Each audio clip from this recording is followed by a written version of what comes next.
Hello everyone and welcome back to Where Will You Stand? This is Casey Thomas and I don't have any main news this time.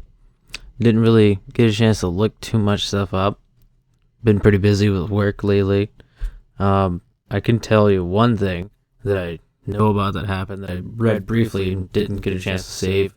There was a head-on collision in a close-by town to me in Wyndham that killed some people, and sadly that happened.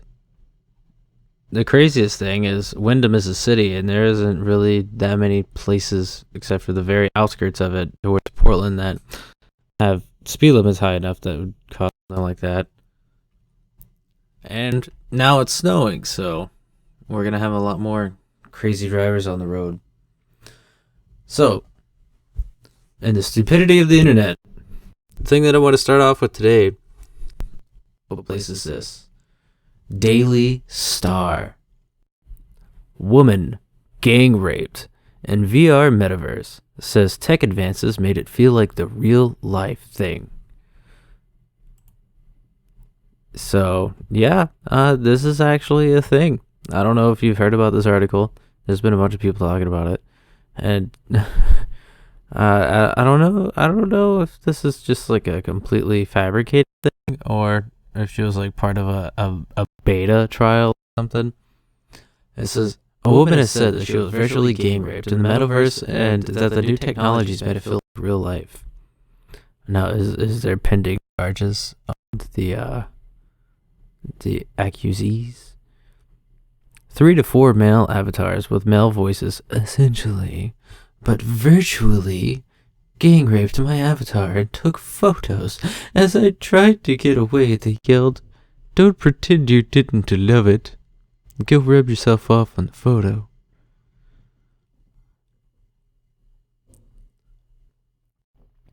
And then it goes on to say that this person had no real experience with the internet, wasn't used to being spoken to in a derogatory way, and just what did they think was gonna happen? Honestly, the one thing that you gotta admit is that everyone, maybe not you, maybe not me, but everyone has no filter when they're on the internet, especially when no one knows who they are. And when you want to bring in all this virtual reality, it's only gonna get worse. And the next thing I want to talk about, man, did you think that the Biden administration could be any more of a train wreck in the cabinet? Apparently, Vice President Harris doesn't have anyone that wants to work for her. You know, she's been doing so much. She's so stressed out because of all the work she's been doing. All the work of sitting around and just piggybacking on the rest of the cabinet. This was only published 4 hours ago by Fox News. VP Harris continues hemorrhaging staffers as chief speechwriter prepares to leave White House. Now, this is not really a surprise. There's a lot of other people that have already left. And it's just someone who didn't actually work for their position and just basically got put there just for the sheer skin color and genital situation. Can you really imagine that she would be a very fair person to work with? I mean, she just really kind of just got placed in there. Not only that, but I want to know who's handling Biden, honestly, because it's like weekend at Bernie's over there. There was even a video of his wife dragging him off the stage, like almost kind of like directing a geriatric old man where to go, just holding him by the hand, leading him out.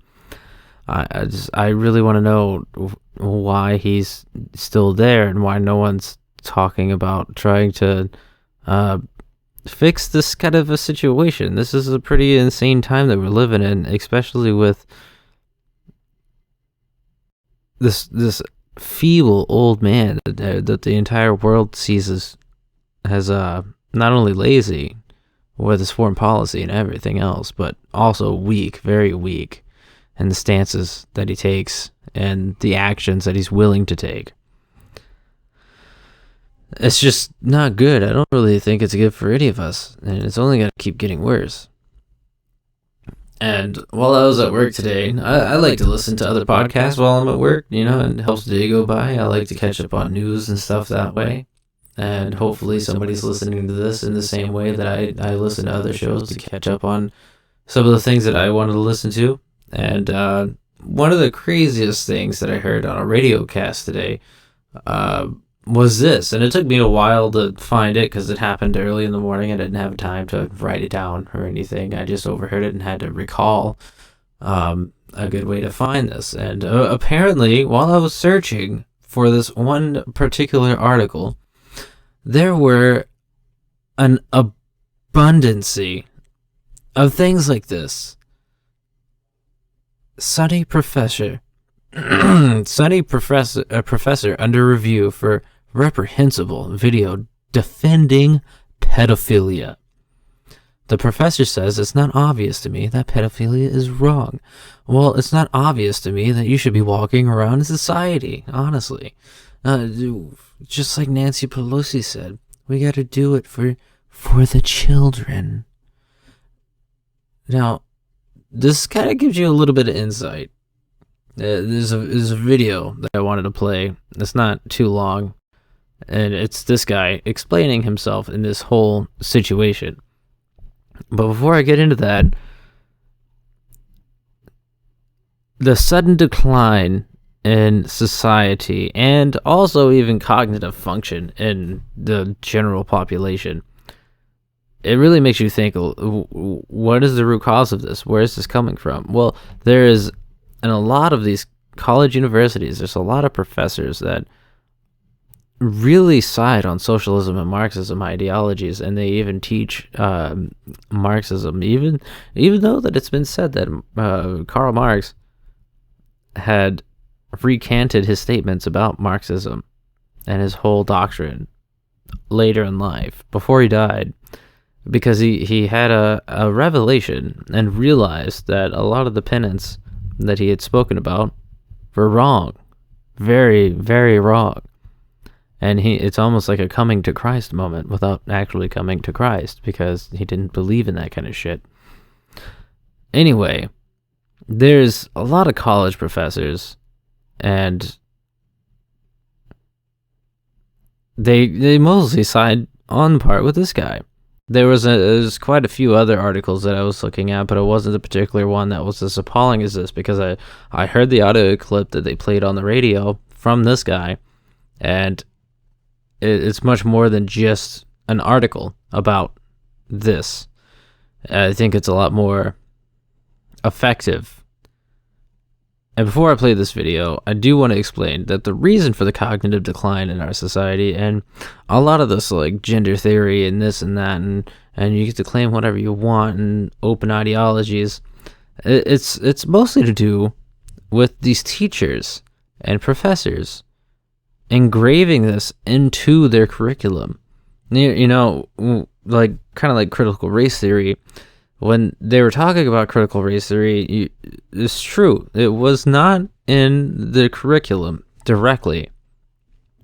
But in all these teacher seminars that the teachers actually go to, they're the first ones that get indoctrinated into this, and they get told that they need to infuse it into their classroom, not essentially the curriculum. It's not a written course to be taken, but it's almost like a seminar that these teachers take by these professors like this guy that tell these teachers, these are the things that we're starting to lean towards, and we would really appreciate you to be able to actually not teach this, but be open about this kind of ideology and question this existence, and kind of make the children themselves have an impression about it.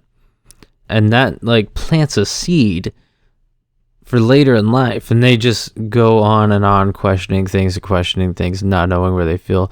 And there's a whole lot of different things in the classroom that makes these children start questioning their very existence. Like, why do I feel uncomfortable in this position? Why am I not a sex crazed addict like some of these other people that I hear about? Does that mean that I'm a homosexual or something?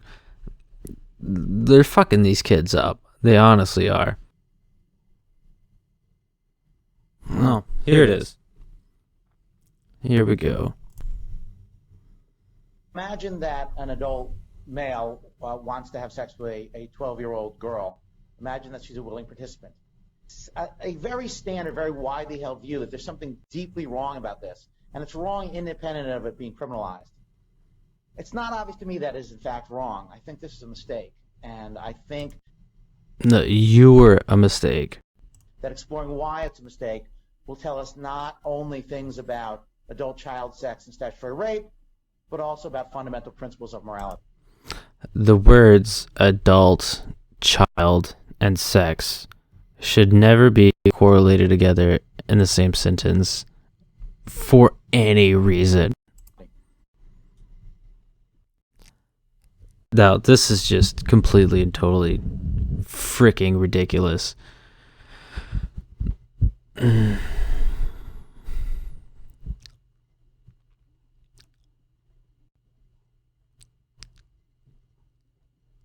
This guy even looks a little touched. He almost kind of looks like Bill Gates. I don't really understand what possesses people to ever think in this way. This guy it just keeps getting worse. This guy needs to be fired ASAP. Well, there's a couple things to say here. One is, even if you are looking for a threshold, let's say there's a threshold.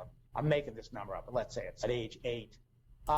That was the first number to come to mind because that's probably the one he thinks about the most. Still, that tells you that some adult-child sex is permissible. It's what he likes. Second, the notion that it's wrong even with a 1-year-old is not quite obvious to me. There are reports and Not quite obvious to me. It was already bad enough that he had to go below the age of 18 all the way to 8. And that's disgusting. Now he's talking about babies and infants. What the hell is wrong with our country? People should be exploding with anger and outrage over this. some cultures of grandmothers filleting the baby boys to calm them down when a colicky. Now, I'm a big culture buff. I like to read about culture and other ethnicities and stuff and other regions of the world that I will never probably ever have the chance to visit in my life. Never once, even in ancient history, I like to study history too. Never once have I actually come across anything about what he just said. I'm not even going to repeat it. It's fucking disgusting. Now, I don't know if this is true, but this is sort of widely reported as occurring in at least one culture. And it working, that the grandmothers believe this actually works. If this were to be true, and again, I don't know it to be true, if it were to be true, it's hard to see what would be wrong with it. So, yeah, I guess I think, no, I don't think there's a blanket period beyond which this is permissible. If we're interested in willing participation, which is the way I structured it, then yeah, there's a point below which people aren't willing participants in anything because they don't have intentions or they don't have the sort of mental states that allow for willing participation. But no, I don't think it's blanket wrong at any age. This guy is very disturbed. And it just keeps going on and on and on. They might think that children can't be willing things in general. It's an odd view in that they seem to will things all the time. They will participation in kickball. They will showing up, participating in the bar mitzvah lessons, spot mitzvah. Okay, so right here, I said something that incited violence against pedophiles, and YouTube had removed my my whole video, basically. They flagged it and removed the entire thing. Inciting violence is wrong, I guess, but in this case, I do not apologize. This is my revised video. So there's all sorts of things that they will. You might think, well, maybe there's something distinct about sex that they can't really understand it. It's not clear to me that what they're not getting at is consent. I suspect what they want to say is, okay, they're willing participants, they're voluntary participants. They have some understanding of what's going on, not understanding we do, but some understanding, but they haven't consented. Perhaps that's so, but that's a different claim from their being unwilling. There's just lots of activities that children engage in that they don't understand all that well. For example, when you first show up to participate in a judo tournament, or you prepare for your bat mitzvah, you have a rough idea, but it's not clear how much you fully understand it. Yeah, no. And you might be able to make the argument that he might be a professor, and a very liberal one at that, and they like to change the definition of things, and they like to try to, explain things away so that they can alter the reality of the situation.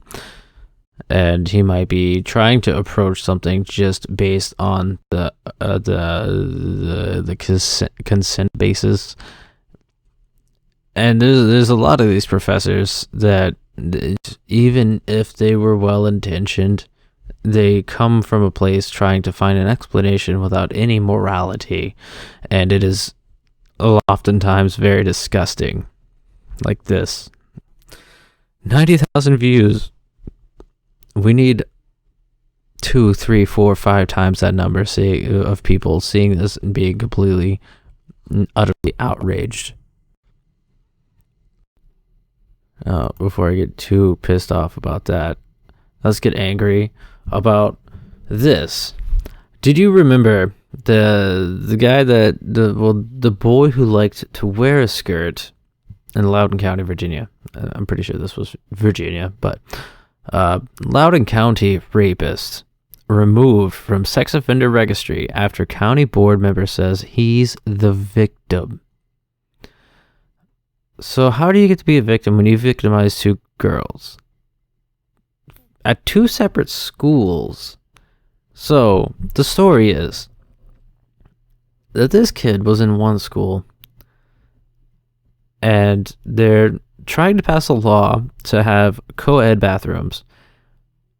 Co-ed bathrooms in the United States is a terrible idea, especially in the schools, because no one's monitoring it, and especially in this day and age when everyone is confused about their genitals, and we can't just be normal freaking people anymore. So this kid and this young girl, had a sexual relationship, purely sexual, reportedly, allegedly, whatever. This was another article that I was reading, and I might not get it all exactly right because I'm reciting it from memory, but this boy and this girl had a minor sexual relationship, and it ended. It abruptly ended, and it was over. Nothing to do with it anymore. And long after that, this boy in a skirt approached this same girl that he once upon a time had relations with, and commenced to sexually assault her. Now, after the school board and the principal tried to sweep it under the rug, I'm not sure if I remember they did report it to the police or didn't report it to the police, but the father was outraged and actually had the police called on him. And later, at a school not a parent-teacher conference, but it was a school board hearing, they were having a public event, and a lot of parents went to speak, and this girl's father was one of them. He was livid, just like any father would be. And one thing led to another. He started screaming at the school board, and before he knew it, he had a cop tugging at his arm.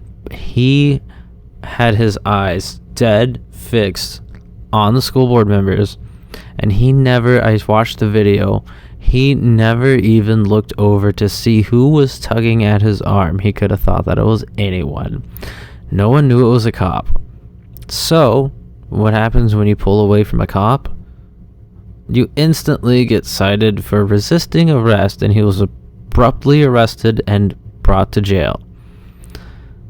Now, after this whole debacle had actually happened, this kid, while they were trying to cover this up, was sent to another school. He didn't get temporarily suspended for an investigation or anything. He got taken out of that school and sent to another school where he proceeded to sexually assault a second girl. This is insane. And now these George Soros funded DAs want to allow this to happen, basically, and they're changing everything that we know about this sort of gross misconduct. So, what about the two actual victims? They just have to apologize for not giving this kid another chance. That's ridiculous. But this, I'm actually going to read.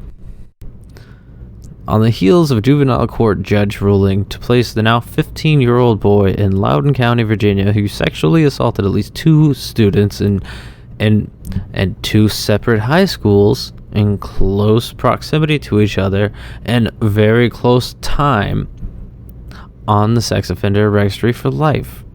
The ruling has been revoked. The court made an error in the initial ruling. Loudoun County Judge Pamela Brooks said that in announcing her decision, as news reported, the court not vain enough to think it's perfect, but I want to get it right. The 15-year-old boy, who the Daily Wire has continued to withhold due to his age, was found guilty on 2 counts of sodomy relating to the incident on May 28, 2021 at Stonebridge High School, as well as another incident at Broad Run High School on October 6th. The Daily Wire reported there was also another alleged assault victim, but he was never charged. He is on supervised probation until he turns 18 at a locked juvenile treatment center. Brooks ruled to drop the boy from the registry in a Thursday hearing. Commonwealth attorney, this is probably the Somalian, who said prior that the boy was released from jail due to having no history of assault. I would say if you assault one person and then turn a leaf and get a second chance and then almost immediately assault another person while still being investigated for the first assault, I would say that's a history. That is a pattern. But they argued that putting him on a registration for the community safety and well-being was elected in 2019 after receiving $850,000 from a political action committee funded by left-wing billionaire George Soros. Now, can we say that the Nazi collaborator should not be allowed to participate in anything that goes on in our judicial system or our justice system or anything to do with us? George Soros is a World War II era monster. Yes, he was a child or a small boy, young man, whatever you want to call him, when World War II was happening. But he faced the atrocities that was happening, and he was on the side of the Nazis, whether it be willingly or unwillingly or not even knowing. He saw all those atrocities, and he'd even been in interviews where he felt no remorse for any of it, and he actually did what any sociopath would do and basically just dismiss all of it and change the subject. Anyway, he's been doing this all over our country. This is just one of them. Almost $1 million for just one of these people. He's doing it all over the country. Look at the state of Chicago or Detroit, or look at San Francisco. All of these places that need the most help with their crime, they're getting very extremely liberal DAs that are just letting all these criminals go. It's completely and totally really wrong. It's absurd. It needs to stop. We should have some kind of regulatory system for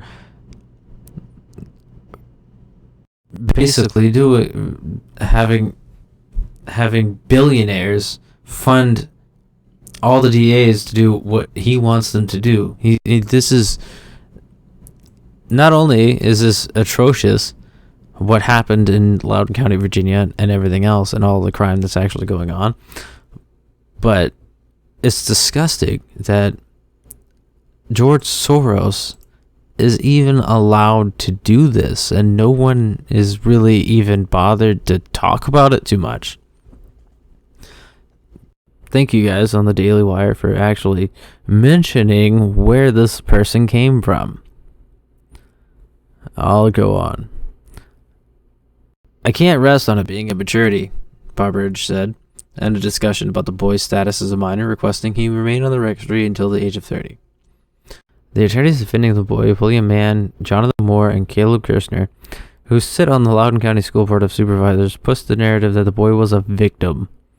Kirshner said that he was the center of a national media outcry. You know who was on the center of the other national media outcry? Kyle Rittenhouse, rightfully self-defense. You can argue whether or not he should have even been there. Obviously, he shouldn't have, but he was trying to help his community, and he defended himself. And countless number of people called for him to be in jail for life. And then they said that he was murdering people, and that he shot them intentionally, and he was just firing rounds off like crazy, this and that. No, he is the true victim, and the other people were the aggravators. Same thing with this situation. The sexual assaulter is not the victim. He's the aggravator. And justice needs to be served.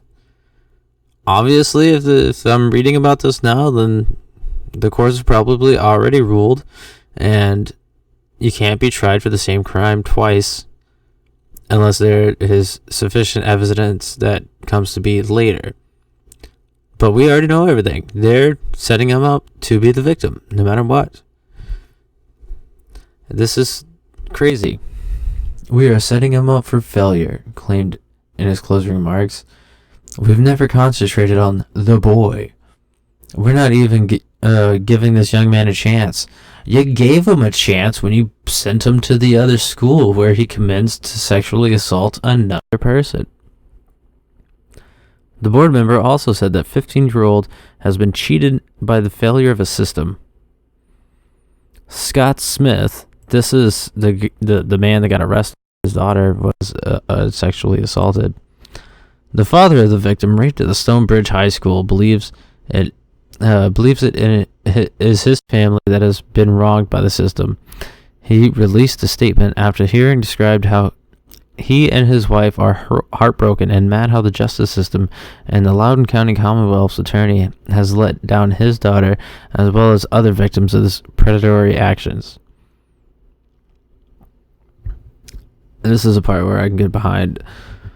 The person who committed these horrible crimes against these 3 young women will not have to bear the shame at being known as a lifetime registered sex offender as he was originally sentenced. Rather, we are concerned more than ever that his change in his legal status may put other parents' daughters at risk of harm in the future. Exactly. He's already established a pattern of behavior that's just going to keep happening. He might lay low for a while, but it's going to come back up if this is this much of a problem already. The new Attorney General in Virginia has said that his office plans to investigate the districts after the school board allegedly sought to cover up the incidents amid efforts to approve a transgender bathroom policy. Now, this is all just to appease transgenders. And don't you enjoy how they've basically said anything and everything to do about the right being pissed off about something, or a group of conservatives speaking out against something, like the trucker protest in Canada? Just a small fringe group of minorities, and it's thousands and upon thousands of people everywhere. But then you turn the other page and you look on the other side, and I'll use Dave Chappelle. When the Netflix stuff started breaking out and everyone was outraged about a special, they made it seem, the news media made it seem as if there was untold, unfathomable amounts of people angry and pissed off about his special, but in reality, it was a few people confused about their sexuality. Why aren't we actually catering to the real fringe groups? Not only are we not supposed to be ruled by mob mentality, but we need to have a mass of people to believe that this country has a chance, and to stop thinking irrationally and erratically and irresponsibly. It's irresponsible of us to allow this to happen. And it's just getting worse. It's not getting better, it's getting worse. Every day it's getting worse. The longer these kids are going to college and being indoctrinated by pedophile professors like the other guy that we just talked about a little while ago, it's just going to keep going and going and going further downhill. And if we keep going this way, we're not going to be able to dig ourselves out of the hole. So that's something to keep in mind. Hell, I want to know where you stand. Like my Facebook page. Go to YouTube and actually watch the video. Like and subscribe. I want to try to keep getting better every video. This is new to me. I have a full-time job. I work my ass off. And then I come and fiddle around with this stuff and talk about the things that I feel we need to talk about. I also have a Twitter. You can follow me at it's at Casey Thomas WWYS for Where Will You Stand. And Getter is Where Will You Stand, spelled out. Everything besides Twitter should be Where Will You Stand, all spelled out. No abbreviates or anything. Very easy to find. I'm also on LinkedIn just because. All right. Everybody stay safe out there. God bless.